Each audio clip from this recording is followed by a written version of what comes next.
پاکستان میں بہت ساری چیزیں اچھی ہیں. ہماری قوم نا کھوپڑی الٹا سوچ سوچ کے نا دماغ خراب ہو چکا ہے. ہر چیز میں کیڑے نکالتے ہیں, ہر چیز میں الٹا الٹا الٹا. سعودی عرب کے بارے میں اب کہا جاتا ہے نا کہ تھوڑا لبرل کنٹری بن رہا ہے, تو جب لبرل نہیں تھا اس وقت بھی تو لوگ تعریف نہیں کرتے تھے. آپ 2007-8 میں جائیں سعودی عرب, کسی سائن بورڈ پہ ایک جاندار کی تصویر بھی نظر نہیں آتی تھی, بادشاہ کی بھی تصویر نظر نہیں آتی تھی. کیوں؟ شیخ بن باز کا فتویٰ تھا کہ تصویر حرام ہے, تو بادشاہ کی بھی نہیں لگاتے تھے. میں نے نہیں دیکھا کہ لوگ تعریف کرتے ہیں اس وقت کہ یار اتنا زبردست اسلامی کنٹری ہے کہ بادشاہ کی تصویر بھی کسی سائن بورڈ پہ نظر نہیں آتی. اب جب کچھ غلط ہوتا ہے تو پھر اس غلط کو ہمارے ہاں اجاگر کیا جاتا ہے. کرنا چاہیے, غلط کے خلاف آواز اٹھانی چاہیے, لیکن جو صحیح ہے اس پہ اپریشیٹ بھی تو کرنا چاہیے نا, کہ سارا ہی غلط تھوڑی ہے. جو صحیح ہے جب آپ اس پہ اپریشیٹ نہیں کریں گے تو وہ صحیح بھی آہستہ آہستہ ختم ہونے لگے گا. آپ پوری دنیا میں جاؤ, شراب کباب عام ہے, اسلامی ملکوں میں بھی.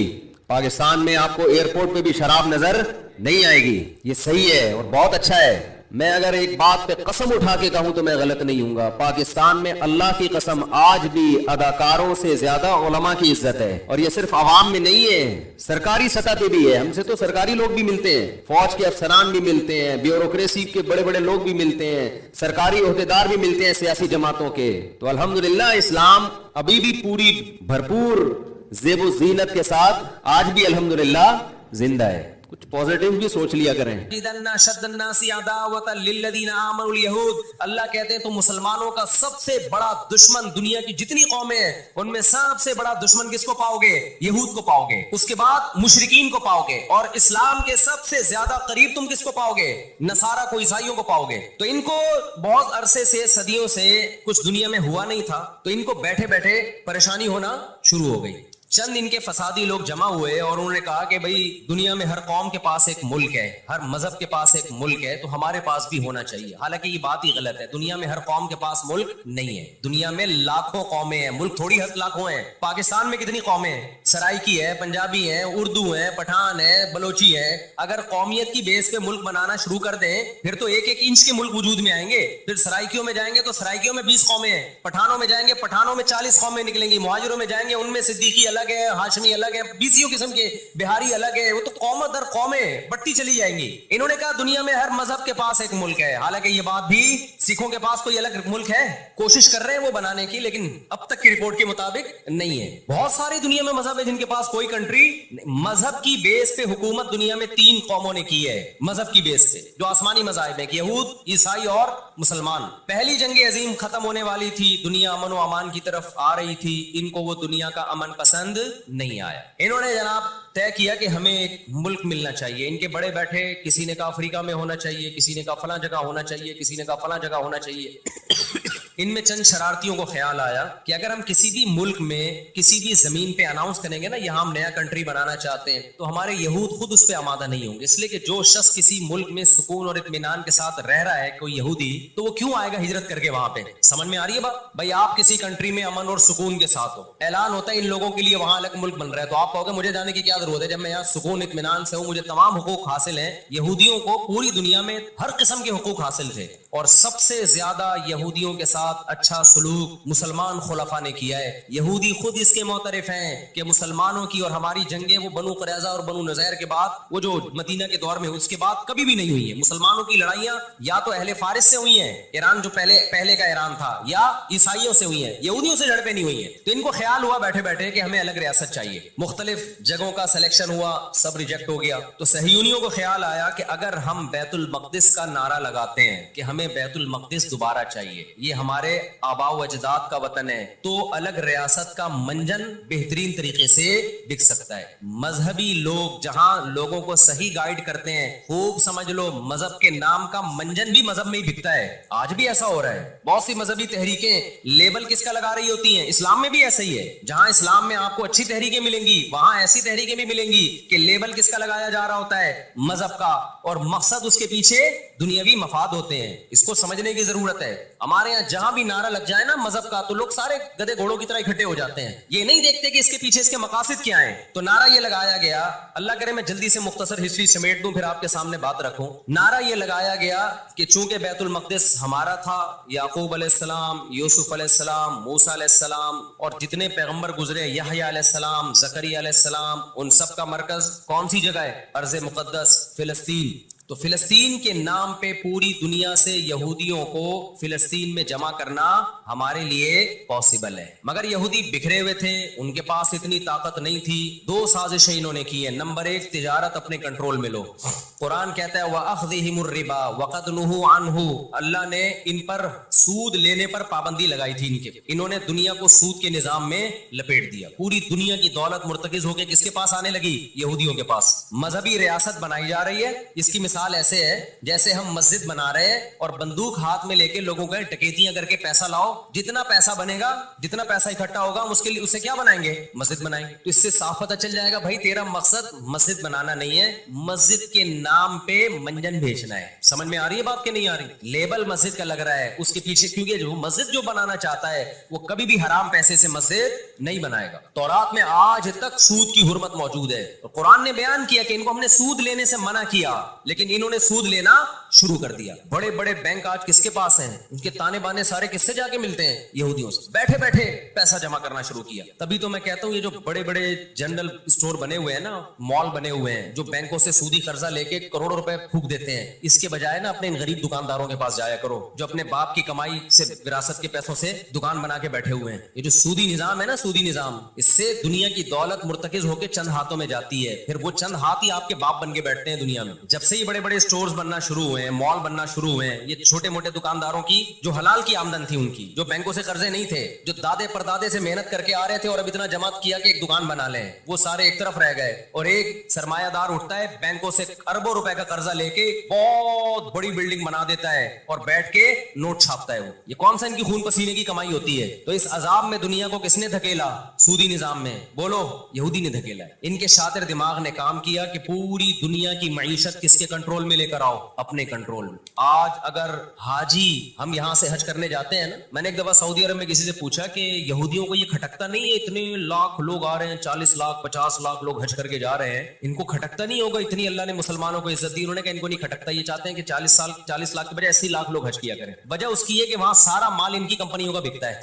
میں سمجھا پا رہا ہوں اپنی بات؟ ساری پروڈکٹ کس کی بکتی ہے؟ منجن انہی کا بک رہا ہے وہاں بھی۔ تو وہ تو چاہتے ہیں 40 لاکھ کے بجائے کتنے لاکھ حج کیا کریں؟ 80 لاکھ حج کیا کریں۔ اللہ میاں نے حج کا جہاں تذکرہ کیا نا، وہاں تجارت کا بھی تذکرہ کیا ہے۔ لیس علیکم جناح ان تبتغوا فضلا من ربکم، مسلمان جب حج کرنے جاتے تھے تو تجارت بھی کرتے تھے، کیونکہ پوری دنیا سے مسلمان آ رہے ہیں، ایک ملک میں ایک چیز سستی ہے، دوسرے ملک میں وہ مہنگی ہے، تو اس ملک والا یہ سستی چیز لے گیا، یہ والا یہ سستی چیز لے گیا، دونوں پارٹیوں کو پیسہ مل رہا ہے، حج بھی ہو رہا ہے، پیسہ بھی مل رہا ہے۔ صحابہ کو خیال آیا کہ یہ تو ہم حج کرنے جا رہے ہیں، اس میں ہم بزنس بھی اگر کرتے ہیں تو ہمارے تو حج کا اجر ضائع ہو جائے گا۔ اللہ نے فرمایا نا نا نا نا نا، اگر تم حج کے ساتھ تجارت بھی کرو گے، تجارت کا فائدہ بھی ملے گا اور حج کا بھی پورا پورا ثواب ملے گا تمہیں۔ کیوں؟ اللہ چاہتے تھے کہ حج کے ذریعے معیشت بھی مسلمانوں کی مضبوط ہو۔ اللہ تھوڑی مسلمانوں کو کمزور دیکھنا چاہتے ہیں۔ آج حج مسلمان کر رہا ہے، گناہ بھی معاف کروا کے آ رہا ہے، فائدہ کس کو ہو رہا ہے؟ یہودی کو ہو رہا ہے۔ میں نے وہاں سعودی عرب میں کسی بڑے سے پوچھا، میں نے کہا یار آپ مسلمانوں کی پروڈکٹ یہاں کیوں نہیں بیچتے؟ انہوں نے کہا ایک دفعہ ہم نے پاکستان سے مرغی منگوائی تھی، چکن پاکستان سے منگوائی تھی تاکہ بلا شک و شبہ حلال ہو، ان سب کو پتا ہو کہ حلال ہے۔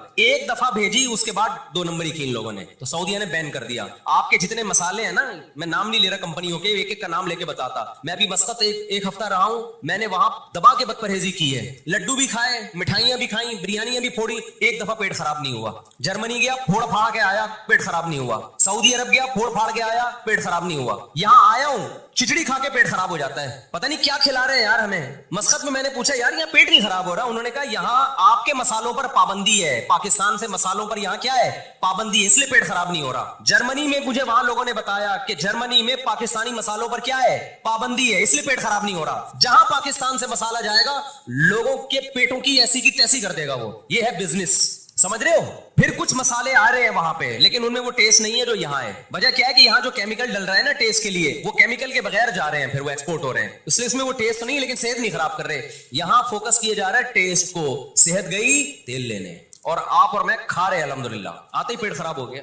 خیر، تو یہود نے کس کو، اب دیکھو یہود نے بڑی ایمانداری سے بزنس کیا کہ ہم ایسی پروڈکٹ مارکیٹ میں بیچیں گے جو ایک نمبر ہوگی، اور بہت ساری سازشیں بھی کی، ایسی سازشیں ہوئی ہیں۔ انہوں نے دیکھا کہ جو مسلمان کمپنی بہت زیادہ آگے بڑھ رہی ہے نا، آپ کو یاد ہے پولکا کمپنی، پولکا کے ہم آئس کریم میں کھایا کرتے تھے بچپن میں، عیدی ملتی تھی، ایسی بڑی بڑی کمپنیوں کو جب دیکھا نا ترقی کر رہی ہیں، منہ مانگی قیمت دے کے خرید کے بند کر دیا کہ ایک دفعہ انویسٹ کر دو، اچھا خاصا لگا دو پیسہ، لیکن ان کو آگے نہیں بڑھنے دو۔ اس کا نتیجہ یہ نکلا کہ دنیا غلام بنتی چلی गई, इकोनॉमिकली किसकी गुलाम बन गई। आज अमेरिका इसराइल को गलत कह के भी किसका साथ देता है। मुझे याद है चंद साल पहले अमेरिकी सदर ने बयान दिया था इसराइल ने ये गलत किया है, यूनाइटेड नेशन के लॉ की पाबंदी नहीं की है, लेकिन हम फिर भी किसके साथ हैं। पूरे अल्फाज बता रहा हूं मैं, फिर भी हम किसके साथ हैं मानते हुए। उसको पता है, वो उसकी मिसाल वो 50-50 में एक आया करता था ना, 50-50 में एक क्लिप वायरल हुआ है कि कमेंट्री हो रही है कि सलीमुल्लाह बहुत अच्छा खेल रहा है और कलीमुल्लाह तो खेल ही नहीं रहा। अब लोग जो कमेंट्री करने वाला है उससे कह रहे हैं या तो खेल ही नहीं रहा, वो जो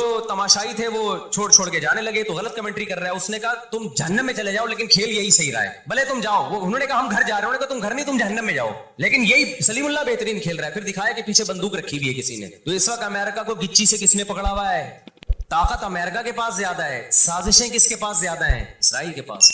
मईशत पे ऐसा कब्जा किया हुआ है, गिच्ची से पकड़ा हुआ है कि हिलना नहीं हिलना नहीं हिलना नहीं। आज पूरी दुनिया में फिलिस्तीनी निहत्ते हो गए। जब इसराइल के क़याम का ऐलान किया ना यहूदियों ने, तो दो काम किए। मैं जल्दी से बात को समेटूं। एक तो ये कि मईशत किसके कंट्रोल में लो, सूद के जरिए, बिजनेस के जरिए, हलाल तिजारत के जरिए इस तरह से कंट्रोल में आती नहीं है। वो सूद जो तमाम मजाहिब में हराम है, ईसाइयत में भी, यहूदियत में भी, इस्लाम में भी, उस सूद को प्रमोट किया दुनिया में, ताकि सूद के जरिए आप अंदरूनी सिंध जाओ ना, बड़े बड़े जमींदारों ने हारियों को, किसानों को अपने कंट्रोल में लिया हुआ है सूदी कर्जे दे दे के। वो बेचारे हिल नहीं सकते, सारी जिंदगी उनके गुलाम बने रहते हैं वो। अल्लाह जज़ाए खैर दे। हमारे जामिअत रशीद के एक उस्ताद हैं, बड़े मालदार भी हैं, उन्होंने वहां जाके बहुत सारे हारियों के कर्जे अदा करके उनको उस गुलामी से निकाला है। और बहुत से मुसलमान, उनमें हिंदू भी है बहुत सारे, वो मुसलमान भी हुए, उनको और हर तरह से सपोर्ट करना, ऐसे इदारे बने हुए अंदरूनी सिंध। तो एक काम तो ये किया कि मईशत अपने कंट्रोल में। दूसरा काम क्या किया कि उनको पता था कि जब तक बड़ी ताकतें हमारे साथ नहीं होंगी उस वक्त तक हम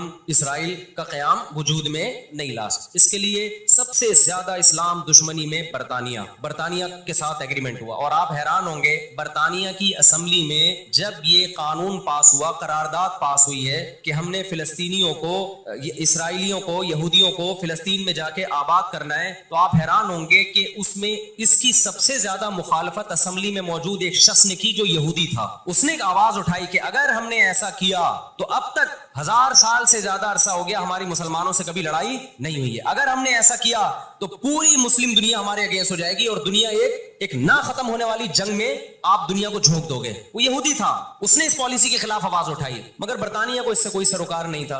उसका क्या जा रहा है भाई इसमें। मैंने बताया ना, ये दुनिया के बड़े बड़े जो तहजीब सिखाते हैं ना हमें, इनकी तहजीब बस यही होती है कि रोड ऐसे पार करना है आपने और लाल बत्ती पे आपने रुक जाना है, टैक्स आपने टाइम पे अदा करना है। ये छोटी मोटी, एक मस्जिद से चप्पल चुराने वाला चोर होता है ना, पिटता वही है। कभी बड़े स्मगलर को देखा आपने, क्या हो गया भाई, घंटी बजा के भागने वाला बच्चा पकड़ा भी जाता है, पिटता भी है। मस्जिद से चप्पल चुराने वाला पिटता भी है। लेकिन कुछ चोर ऐसे होते हैं 3 पीस सूट और टाई में, बड़ा जबरदस्त ब्रीफ केस उनके पास, उसमें पूरा स्मगलिंग का पैसा होता है, लाखों लोगों की जान उसमें खून बहा होता है, उसका पैसा होता है, इज्जतों के सौदे होते हैं। तो ये बड़ी बड़ी ताकतें इस तरह करती हैं। और कमाल की बात है, राहत अंधूरी का एक शेर है ना, कि मुझे शेर तो याद नहीं रहा, उसका मफहूम याद रह गया है कि हमारे कातिलों को कहां ढूंढते फिरोगे।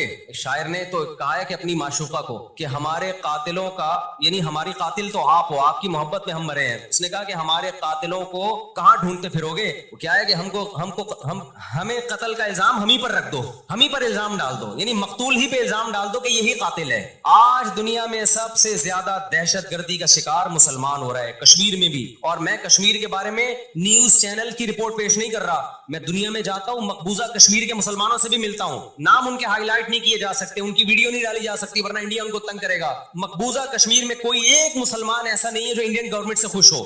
अभी मस्कत में एक खातून मिली मकबूजा कश्मीर से, मुझे तो लोग पहचान लेते हैं, कहने लगे मुफ्ती साहब खुदा का वास्ता आप आवाज उठाएं, हम पर बहुत जुल्म कर रहा है इंडिया, बहुत मार रहा है हमें कश्मीर में, बताओ दुनिया आवाज उठा रही है इस पे, क्योंकि मुसलमान का खून बह रहा है। रोहंग्यान में किसका खून बहता है, बर्मा में मुसलमान का खून बहता है। फिलिस्तीन में किसका खून बह रहा है, मुसलमान का खून बह रहा है। जहां मुसलमान का खून बहेगा दुनिया मुंह पे टेप लगा लेती है। जहां कोई एक गैर मुस्लिम, हमारी नजर में मुसलमान का खून बहे या गैर मुस्लिम का, हम फर्क नहीं करते, किसी पे भी जुल्म होगा हम आवाज उठाएंगे।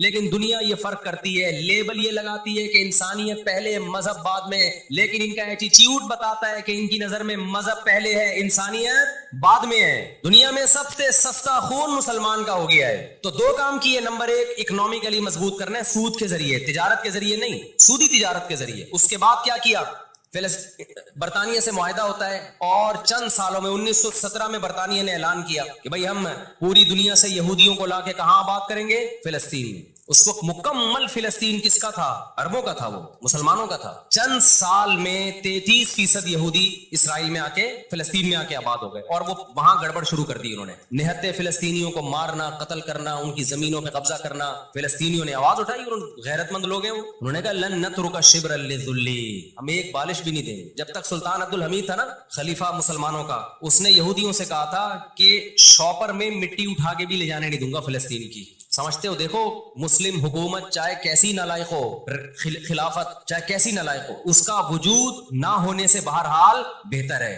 आज लोग कहते हैं तुर्क बिदती थे, तुर्क में मजार थे। मैं मानता हूं ये चीजें गलत थी, लेकिन अब मजार खत्म हो गए, उसके बजाय दूसरी गलत चीजें बहुत सारी आ गई हैं और बहुत सारी उल्टी चीज। जब तक एक हमारी रियासत थी, एक हुकूमत थी, ना बोस्निया का मसला खड़ा हुआ था और ना इसराइल का मसला खड़ा हुआ था। तो 33% यहूदी आके आबाद हुए। 1945 में जब पहली जंग अजीम का खात्मा, दूसरी जंग अजीम का खात्मा हुआ, बरतानिया की ऐसी की तैसी हो गई थी। कुरान कहता है वकज़ालिका नुवल्ली बाज़ ज़ालिमीन बाज़ा, ये अजीब अल्फाज है कुरान के, हम बाज जालिमों को बाज के जरिए पिटवाते हैं। हिंदुस्तान में बहुत सारे उलमा खड़े हुए अंग्रेज के खिलाफ, लेकिन शिकस्त हुई। अल्लाह ने पिटवाया किससे? बरतानिया को, हिटलर के जरिए। ठीक है, बरतानिया जंग हारा नहीं, लेकिन इतना कमजोर हो गया, जो उसने 200 साल मेहनत की थी बर्रे सगीर पे कंट्रोल करने के लिए, उसे अंदाजा हो गया कि अब मैं वो कंट्रोल बरकरार नहीं रख सकता। और हिटलर के ईसाले सवाब के लिए बर्रे सगीर के मुसलमानों को और हिंदुओं को आजादी मिली। किससे? ब्रिटिश से आजादी मिली। तो अब क्या हुआ? यूनाइटेड नेशन बन चुकी थी, इसके पीछे भी बहुत बड़ी साजिश थी। खैर, यूनाइटेड नेशन जब वजूद में आई है तो बरतानिया तो पीछे हटा, यूनाइटेड नेशन आ गई। 1947 में यूनाइटेड नेशन ने फिलिस्तीनियों की मर्जी के बिल्कुल खिलाफ एक काम किया कि बंटवारा किया जाए, यहां तक यहूदियों का और यहां तक किसका? फिलिस्तीनियों का। ये पहली गलती थी यूनाइटेड नेशन की। जब अदालत इंसाफ नहीं करती ना, तो फिर लोग खुद ब खुद गैर कानूनी कामों पे आते हैं।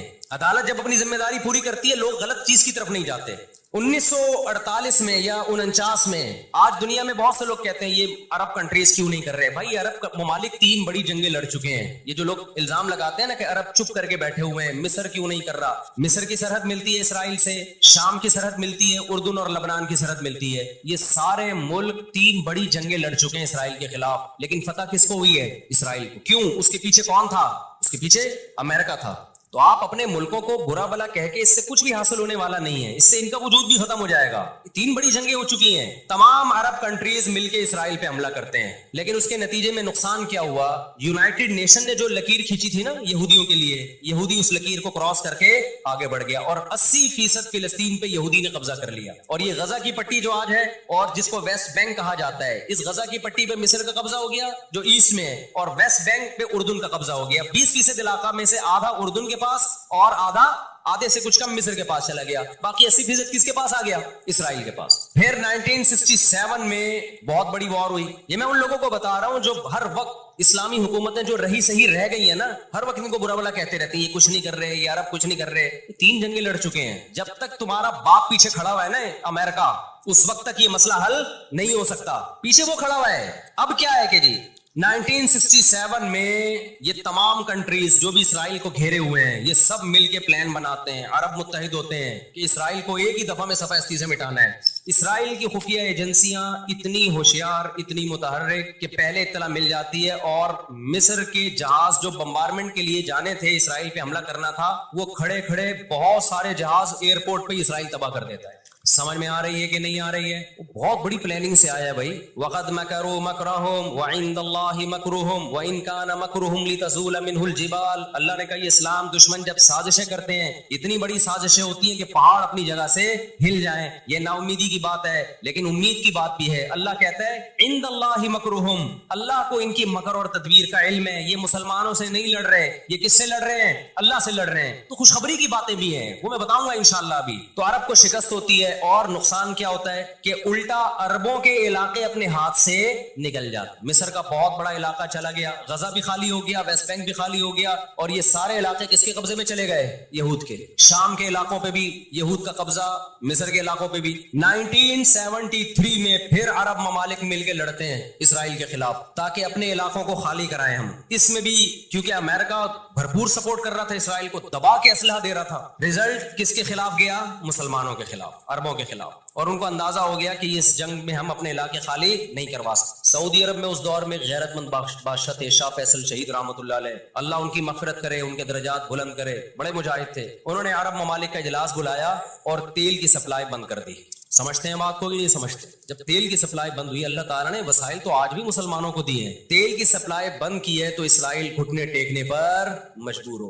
फिर अमेरिका बहादुर बीच में आए, एक बड़े बुजुर्ग का किरदार अदा करते हुए कि देखो लड़ाई भड़ाई माफ करो, अल्लाह का घर साफ करो, बैठ के मुज़ाकरात की मेज पे आ जाओ। तो यहाँ भी मुज़ाकरात की मेज के पीछे तेल का डंडा था, समझ रहे हो? अरबों के पास जो तेल की अल्लाह ने उनको एक ताकत दी है ना, वो इस्तेमाल की उन्होंने। लेकिन लड़ाई माफ करने में भी बहुत सारे गेम खेल गया वो। तय ये हुआ कि जी जो अरबों के इलाकों पर इसराइल ने कब्जा किया है, मिस्र और शाम पे, वो इसराइल वापस करेगा। ठीक है, हम आपके इलाके वापस कर रहे हैं, लेकिन मिस्र को इसराइल को तस्लीम करना पड़ेगा।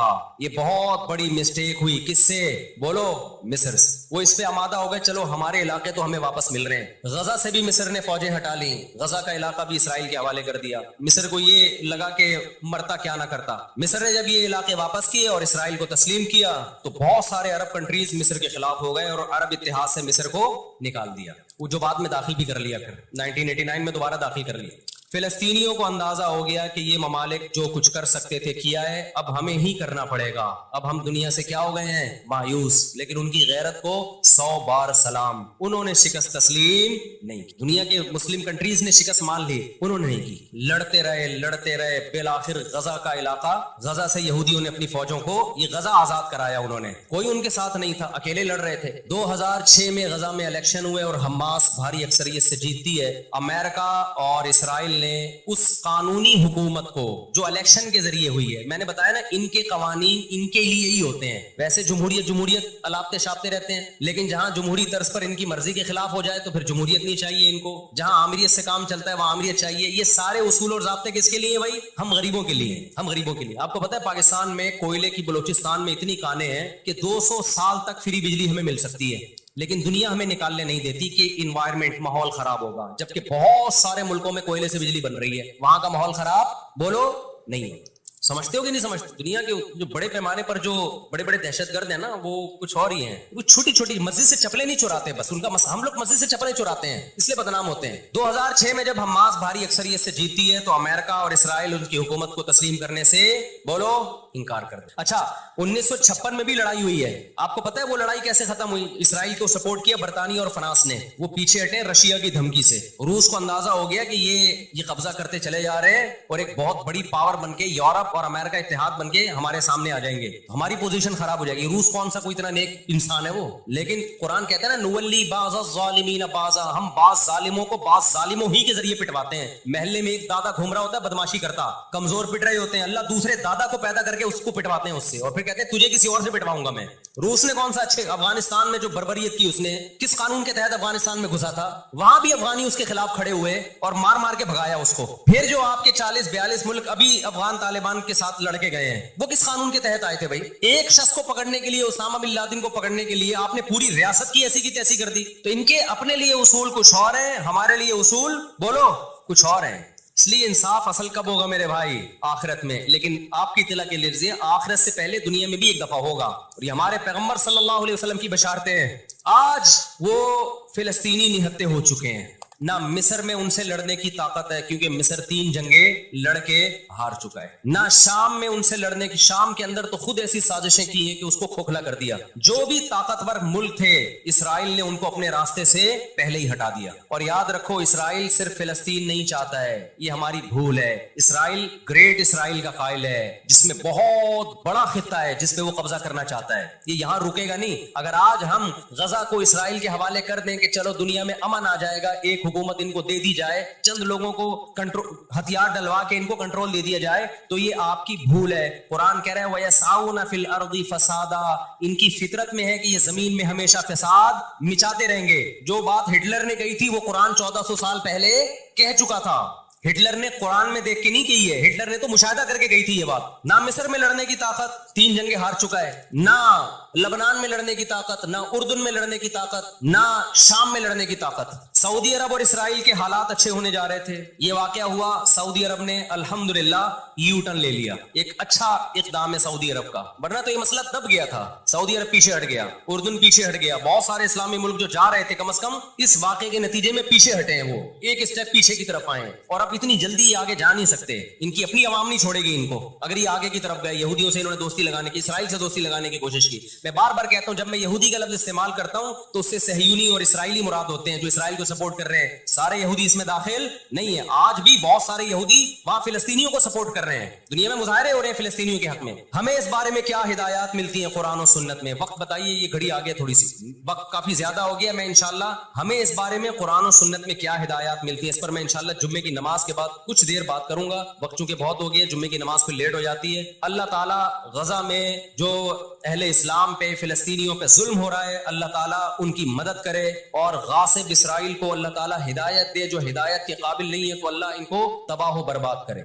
देखिए, नबी सल्लल्लाहु अलैहि वसल्लम ने फरमाया, बुखारी मुस्लिम की हदीस है, तुक़ातिलून अल यहूद हत्ता यख्तबी अहदुकुम वरा अल हजर फयक़ूलु अल हजर या मुस्लिम हादा यहूदियुन फ़क़्तुल हादा यहूदियुन वराई फ़क़्तुलहु। नबी सल्लल्लाहु अलैहि वसल्लम ने फरमाया, तुम्हारी यहूद से लड़ाई होगी, जिहाद होगा, यहां तक कि कोई यहूदी अगर पत्थर के पीछे छुपेगा तो पत्थर कहेगा कि ऐ मुसलमान, ये यहूदी है, इसको कत्ल कर दे, ये मेरे पीछे छुपा हुआ है। हर दरख्त भी गवाही देगा, हर पत्थर भी गवाही देगा, इल्लल गरक़त, सिवाय गरक़त दरख्त के। यहूदियों का कोई मुक़द्दस दरख्त है जो इसराइल में बहुत ज्यादा लगाते भी हैं ये लोग। नबी सल्लल्लाहु अलैहि वसल्लम ने जब ये बात इरशाद फरमाई तो उस वक्त मुसलमानों की यहूदियों से ऐसी किसी लड़ाई का तस्वुर भी नहीं था। एक पेशगोई थी जो किसी के ख्वाबो ख्याल में भी नहीं था कि सदियों बाद जाके ऐसा हो सकता है। इससे भी पता चलता है कि हमारे नबी सल्लल्लाहु अलैहि वसल्लम की जो पेशगोइयां हैं, अगर वो पूरी नहीं हुई तो आप टाइम का इंतजार करें, एक वक्त पूरी हो जाएंगी। 1300 साल तक मुसलमानों को इस हदीस का मतलब समझ में नहीं आया। अमली दुनिया में ईमान तो था सबका कि अल्लाह के नबी ने जो फरमाया बरहक है, क्योंकि यहूदियों से मैंने बताया ना, लड़ाई हुई नहीं है। जब मदीना से और जजीरे अरब से इनको निकाला गया, ये दुनिया के मुख्तलिफ मुल्कों में जाके आबाद हो गए हैं। उसके बाद ये हमेशा या तो ईसाइयों के जेरे साया रहे हैं या मुसलमानों के जेरे साया रहे। इनकी लड़ाई अगर हुई ईसाइयों से हुई है, मुसलमानों से इनका कभी टाकरा नहीं हुआ। लेकिन पैगंबर सल्लल्लाहु अलैहि वसल्लम ने क्या फरमाया सहाबा से? तुक़ातिलूना, तुम लड़ोगे, तुमसे मुराद ये उम्मत लड़ेगी। एक वक्त आने वाला है और ऐसी लड़ाई होगी, ऐसी लड़ाई होगी कि हत्ता यख्तबी अहदुकुम वरा अल हजर, के पत्थर और दरख्त भी यहूदी का साथ देना छोड़ देंगे। आज दुनिया जिन हालात की तरफ जा रही है ना, ये ऐसा लगता है कि इस हदीस के पूरा होने का टाइम आ गया है। हम जब कुरान मजीद पढ़ते थे, अब भी पढ़ते हैं, लेकिन जब तलब इल्मी के दौर में जब समझ के पढ़ना सीखा हमने, तो हम जगह जगह कुरान में देखते थे ज़ुरिबत अलैहिमुज़्ज़िल्ला, अल्लाह ने इन पर जिल्लत को मुसल्लत कर दिया है। मैं बार बार कहूँ, यहूदियों से हमारी मुराद अलल इतलाक सारे यहूदी नहीं है, क्योंकि मेरे बयान को लोग शॉर्ट काट के, शॉर्ट क्लिप बना के गलत चलाते हैं। अभी मेरा एक बयान किसी ने चलाया, मैं बयान में कह रहा हूँ कि औरत और मर्दों की नमाज में जो फर्क है किसी हदीस से अगर साबित नहीं है, तो ये भी तो हदीस से साबित नहीं है कि औरतें सफा मरवा में चलेंगी, दौड़ेंगी नहीं। ये भी तो हदीस से साबित नहीं है कि औरतें आहिस्ता लब्बैक कहेंगी। आगे मैंने पूरी डिटेल में बात की है। किसी ने मेरा इतना सा क्लिप चला दिया और जवाब में किसी दूसरे का क्लिप चला दिया कि देखो फला फला हदीस तो है, फला हदीस तो है जिसमें आता है औरतें सफा मरवा पे चलेंगी। हालांकि मैं उन हदीसों का जवाब उस क्लिप में दे चुका हूं। नंबर 1, वो मरफू हदीसें नहीं है। नंबर 2, वो सही रिवायतें नहीं है, मनगढ़ंत हैं, या तो बहुत दर्जे की ज़ईफ है, इस काबिल नहीं है कि उनको दलील के तौर पे पेश किया जाए। लेकिन शरारती ने मेरा आधा क्लिप चलाया और दूसरे स्कॉलर का मेरे मुकाबले में लगा दिया। नीचे लोग कह रहे हैं मुफ्ती को हदीसों का नहीं पता और इन साहब को हदीसों का पता है। तो आप कर ले जो मर्जी करना है, क़यामत में अल्लाह हिसाब व किताब ले लेगा। तो मेरे क्लिप लोग अधूरे चलाते हैं। हमें अल्लाह का शुक्र है, इन लोग, हम नहीं कह रहे बहुत बड़े फंटन है, ये जो आजकल के यूट्यूबर्स आ रहे हैं ना, जो नए नए स्कॉलर्स आ रहे हैं, इनसे कुरान का भी अल्हम्दुलिल्लाह ज्यादा पता है, हदीसों का भी इनसे अल्हम्दुलिल्लाह ज्यादा पता है। हमने जिन उस्तादों से हदीसें पढ़ी है ना, उनके 20-20 साल के तजर्बे हदीस पढ़ाने के, और वो उर्दू में नहीं पढ़ाते हैं, वो अरबी में पढ़ते हैं, अरबी में पढ़ाते हैं, और अस्माउर रिजाल के बड़े बड़े अल्लामे हैं। समझते हो कि नहीं समझते? और मैंने तो दौरे हदीस जो किया है ना, दौरे हदीस हमने तो अलग ही स्टाइल में किया है। हम पर तो पाबंदी थी कि जब हदीस का सबक होगा तो हमने खुद अरबी किताबें देखकर, अरबी शुरूहात देखकर लेक्चर को तैयार करना है। सनद भी खुद पढ़नी है, सनद की बहस भी, और पूरी बहस भी खुद ही तैयार करनी है। तो इस स्टाइल में जब इंसान हदीस पढ़ता है तो उसकी इस्तेदाद और ज्यादा बढ़ जाती है। आजकल के जो नए नए स्कॉलर आ रहे हैं, इनसे कहो कि बगैर जबर जेर पेश के ना हदीस की एक सनद पढ़ के दिखा दें, मफहूम तो अगली चीज है। तभी हम कहते हैं सामने बैठ के जो मसाइल हल होते हैं ना, वो यूट्यूब पे क्लिपबाजियों से नहीं होते। तीन सामने बैठते नहीं है लोग। मेरे 3 दुनिया में मुनाजरे हुए हैं, 3, और तीनों में अल्हम्दुलिल्लाह अल्लाह ने मुझे फतह दी है। 3 अभी चूंकि मौजू इसराइल का चल रहा है, ये मुनाजरों की बहस करना मुनासिब नहीं है, वो मैं फिर किसी और वक्त बताऊंगा। लेकिन मुनाजरे कुछ उसूल और ज़ाब्ते के तहत होते हैं तो होगा। बगैर ज़ाब्तों के कोई भी आके बैठ के मुर्गों की तरह लड़ना शुरू कर दे, इसको बहस मुबाहिसा नहीं कहते, इसको मुर्गों की लड़ाई कहते हैं। तो मुर्गों की लड़ाई में हम अपने आप को नहीं धकेलते, हम टर्म एंड कंडीशन फिक्स करके बात करने पर आमादा होते हैं। समझता है कि नहीं समझता? तो 3 हुए मेरे, फिर कभी बताऊंगा इंशाल्लाह। अभी तो ये इसराइल का टॉपिक ज्यादा है, मैं इन झगड़ों से जो आजकल के स्कॉलर्स के चल रहे हैं। तो बार बार मैं कहता हूं, मेरा क्लिप अधूरा चलाते हैं ना, तो कोई यहूदियों के खिलाफ ना चलाए। सारे यहूदी एक जैसे